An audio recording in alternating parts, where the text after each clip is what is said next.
나다나엘, 메시아를 고대하던 사람. 요한복음 1장 43절에서 51절.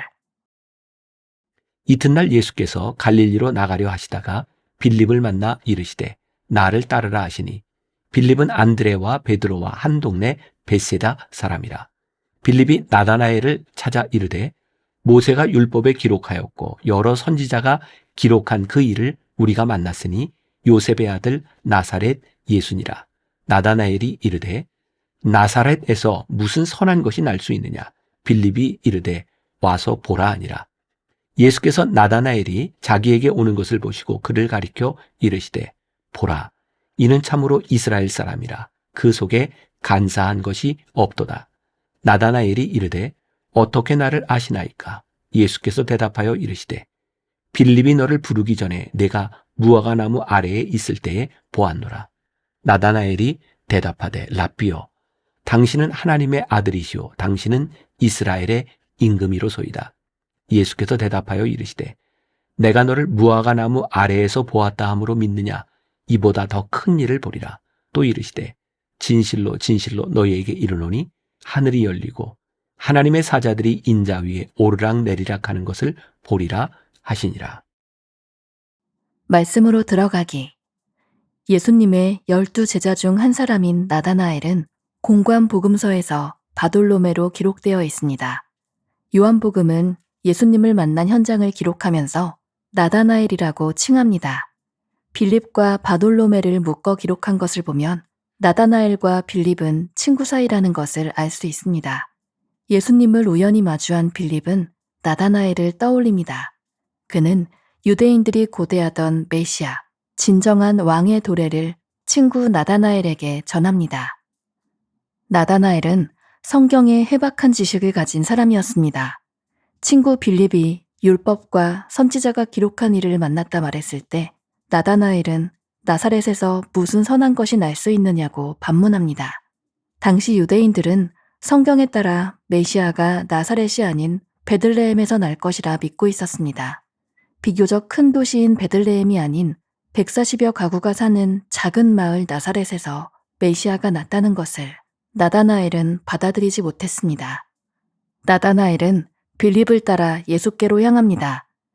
예수님은 다가오는 나다나엘을 보고 속에 간사한 것이 없는 참 이스라엘 사람이라고 말씀하십니다. 나다나엘은 자신을 아는 듯한 예수님께 어떻게 자신을 아는지 묻습니다. 예수님은 무화과 나무 아래 있던 나다나엘을 알고 있다고 대답하십니다. 당시 경건한 이들은 무화과 나무 아래에서 말씀을 묵상했습니다. 예수님은 말씀을 사모하던 나다나엘을 알고 계셨습니다. 나다나엘이 고대하던 메시아는 그의 모든 것을 알고 계신 분이었습니다. 예수님의 말씀 앞에 나다나엘이 무너집니다. 예수님이 자신이 고대하던 메시아임을, 자신의 생각보다 크신 분임을 깨닫는 영광을 얻습니다. 우리 삶으로 들어가기. 좋은 친구가 필요하다면 먼저 좋은 친구가 되십시오. 메시아를 만난 뒤 같이 예수를 따르자며 나다나엘을 찾아간 빌립의 우정은 아름답습니다. 그러나 빌립이 인생의 전환점에서 경건한 나다나엘을 떠올린 이유는 나다나엘 역시 빌립에게 좋은 친구였기 때문일 것입니다. 하나님은 때로 친구를 사용하여 인생의 길을 제시하십니다. 진정한 우정은 상대방이 자신에게 무엇을 해줄 수 있느냐, 혹은 상대방이 자신의 기분을 얼마나 좋게 해주느냐를 따지는 관계가 아니라 서로 미덕을 기르도록 도와주는 상호 존중의 관계다. 주님을 만나는 방법이 모두에게 동일하지는 않습니다. 하나님을 간절히 찾는 마음에 찾아오시는 주님이 있습니다. 반면 자신의 의지와 상관없이 설명할 수 없는 섭리에 의해 하나님을 만나는 경우도 있습니다. 두 만남의 방식은 다르지만 이들이 고백하는 하나님은 동일한 한 분입니다. 중요한 것은 하나님을 만나는 방식이 아니라 그분을 향한 고백입니다. 나다나엘은 자신의 의지가 아닌 주님의 섭리로 예수님을 만나게 되었습니다. 예수님조차 참 이스라엘 사람이라고 인정한 나다나엘은 모든 것을 아시는 주님 앞에서 여지없이 무너져 내렸습니다. 내 삶을, 나를 속속들이 알고 계시는 주님 앞에서 내가 얼마나 하찮고 부끄러운 존재인지를 분명히 깨닫게 될 때 우리는 그분 앞에 무릎을 꿇게 됩니다. 나를 아시는 주님 앞에서 내 모든 지식, 경험, 확신이 깨어지는 순간 삶을 바라보는 시각이 완전히 바뀌게 됩니다. 더 큰 일을 보게 됩니다. 크고 비밀한 하늘의 일을 가슴에 품고 살아가는 사람으로 거듭나게 되는 것입니다. 함께 나누기. 오늘의 말씀을 묵상하며 가장 마음에 와닿은 부분을 나눠보세요. 나는 먼저 좋은 친구가 되고 있습니까? 주님을 만나고 삶을 바라보는 시각이 바뀌었습니까? 오늘은 50주차를 맞이하고 있습니다. 오늘 말씀의 주인공은 나다나엘입니다. 메시아를 고대했던 사람. 자, 오늘도 우리는 이 말씀 가운데서 우리들이 좀 알아야 될 상식도 하나 배우게 됩니다. 우리가 흔히 예수님의 제자, 그러면 12제자라고 이야기를 하죠. 유일하게 이 요한복음에 12제자 중에 나다나엘이라고 하는 사람이 등장합니다. 어렸을 때 교회 학교에서 12제자를 외울 때 베드로와 안드레, 야고보, 요한, 빌립과 바돌로메 혹시 이렇게 외웠던 기억이 나시나요? 빌립하고 짝을 이루는 사람이 바돌로메입니다. 아마 이 나다나엘이 오늘 빌립과 함께 같이 나오는 것으로 볼 때에 이 나다나엘이 바돌로메였을 것이다 라고 하는 사실에는 의심의 여지가 없습니다. 근데 요한복음에는 나다나엘이라고 나와 있죠. 그래서 여러분들이 나다나엘이라고 하는 이름을 들을 때는 12제자 중에 하나인 바돌로메이구나 라고 기억하면 좋습니다. 빌립과 바돌로메, 이 두 사람이 아주 친한 친구였던 것 같아요. 빌립이 먼저 예수님을 만나게 됩니다. 그 NIV 성경에 보면 빌립이 예수님을 만나는 것을 이렇게 영어로 이렇게 finding, 그가 예수님을 이렇게 찾았다, 만났다 라고 되어 있어요. 근데 나다나엘은 그렇게 예수님을 만난 것이 아니라 빌립이 사랑하는 친구 바돌로메 나다나엘을 예수님께 데려갑니다. 그래서 그 NIV 성경에 보면 이 나다나엘이 예수님을 만나는 것을 went and found라고 되어 있어요. 거기에 가서 예수님을 만났다. 이런 생각을 해요. 빌립은 아주 자연스럽게 예수님을 만나는 자리에 있었고 나다나엘은 의지적으로 빌립에 의하여 예수님이 있는 곳에 가서 예수님이 어떤 분인지를 깨닫게 됩니다. 이게 나다나엘과 빌립 사이에 예수님을 만나게 됐던 이야기 가운데 굉장히 유명한 이야기가 있죠. 빌립이 나다나엘을 예수님께 데려갔는데 나다나엘은 이렇게 이야기하죠. 그는 율법에 아주 정통한 사람이었고 나사렛에서 무슨 선한 것이 날 수 있겠느냐. 적어도 베들레헴 같은 도시, 그 큰 도시에서 메시아가 날 수 있지. 나사렛은 그 당시에 아주 작은 도시, 여론을 책에 보면 그 나사렛이라고 하는 그 동네가 140여 가구에 불과한 아주 작은 동네였던 것을 보게 됩니다. 나다나엘의 상식에 의하면 그가 고대하던 메시아는 그런 곳에서 나실 수 없는 분이었죠. 어제 말씀과 이어지는 부분인 것 같아요. 우리의 신념과 확신이 깨어지는 곳에서 우리의 믿음이 시작된다. 나다나엘의 신념, 거기에서 메시아가 올 수 없어 라고 하는 그 신념이 무너져 내린 곳에서 메시아를 만나게 됩니다. 근데 중요한 것은 나다나엘이 가지고 있었던 신념이 깨어지게 되었던 중요한 이유 가운데 하나는 그는 메시아를 고대하는 마음이 있었다는 거예요. 우리의 신념으로 기다리기 때문에 만나지 못했지만 신념이 깨어질 때에 이 경건한 사람 나다나엘은 예수님을 만나게 됩니다.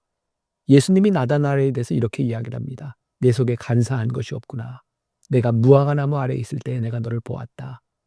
이 표현은 당시에 그 율법학자들이나 바리새인들이나 경건한 사람들은 무화과나무 아래서 말씀을 묵상했다고 하니까 나다나엘이 평소의 삶도 굉장히 경건한 삶을 살았던 것 같아요. 여기서 중요한 게 있죠.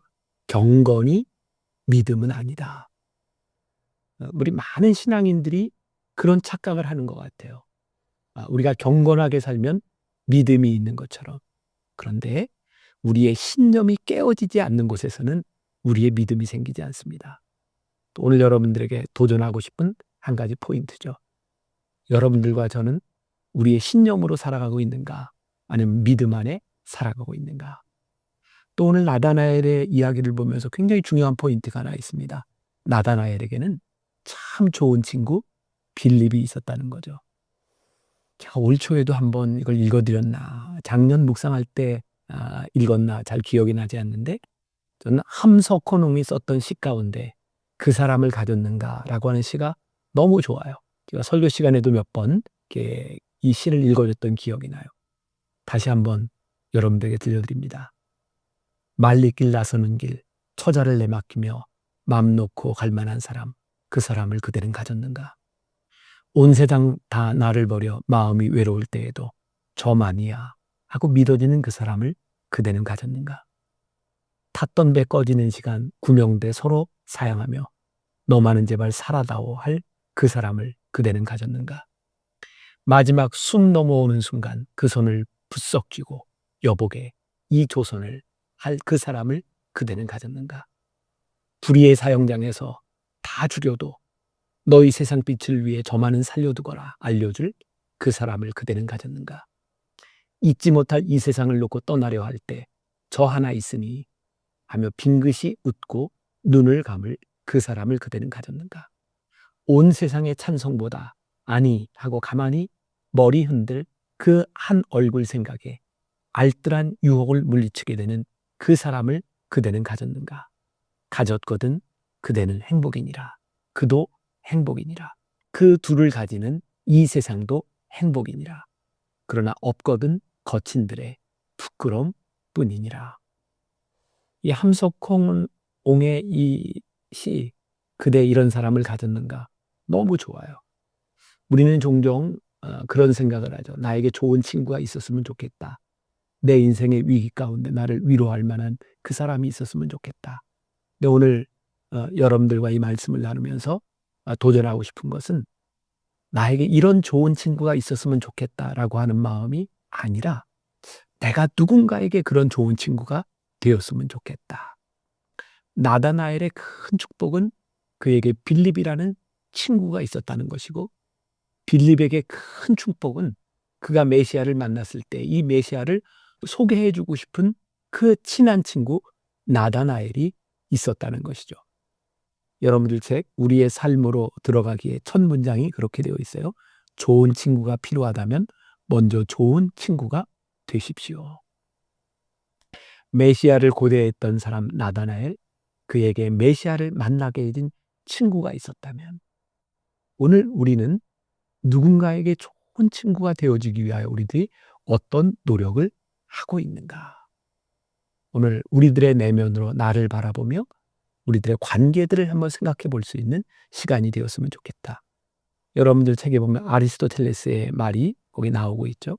진정한 우정은 상대방이 자신에게 무엇을 해줄 수 있느냐, 혹은 상대방이 자신의 기분을 얼마나 좋게 해주느냐를 따지는 관계가 아니라 서로 미덕을 기르도록 도와주는 상호 존중의 관계다.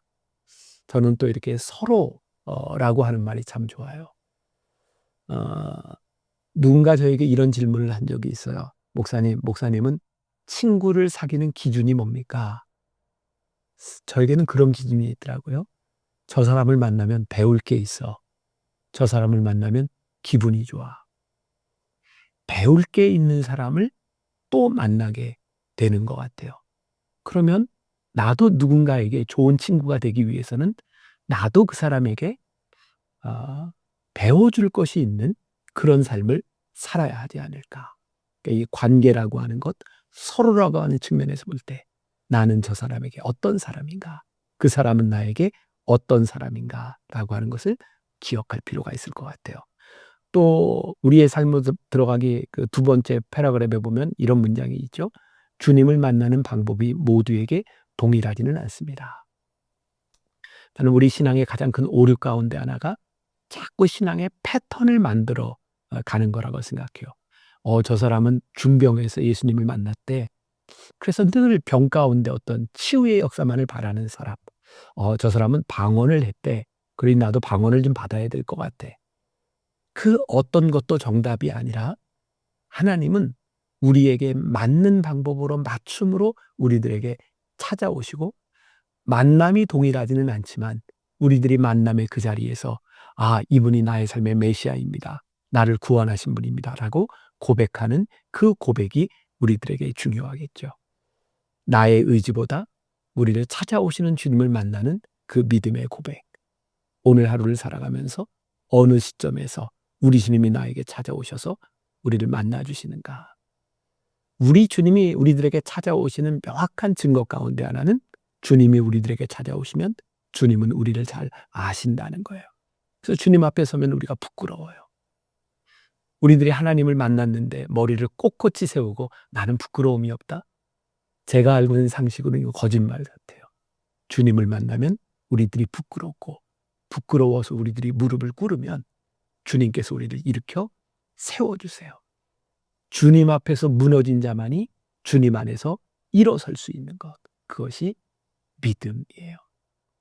나다나엘의 참 좋은 점은 그가 경건한 사람이었고 메시아를 고대하던 사람이었고 친구 빌립을 통하여 그가 주님을 만났던 것처럼 오늘 여러분들의 마음에 순전함으로 경건함으로 주님을 기다리는 마음이 있을 때 누구를 통하여 어떤 사건을 통하여 우리들에게 다가오시지 않을까.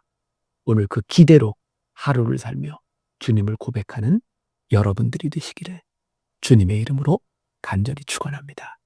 기도하겠습니다. 메시아를 고대했던 나다나엘이 주님을 만나는 이야기, 그에게는 참 좋은 친구 빌립이 있었습니다. 오늘 우리들에게도 그 친구가 있는지, 나는 누구에게 좋은 친구가 되어주고 있는지, 오늘 주님 안에서 좋은 관계를 만들어가는 사람들, 또 우리들에게 다가오시는 주님을 메시아로 고백할 수 있는 귀한 하루, 주님 앞에 무너졌던 우리의 심령이 주님 안에서 일어나는 역사를 경험하는 하루가 되게 하여 주옵소서. 예수님의 이름으로 기도했습니다. 아멘.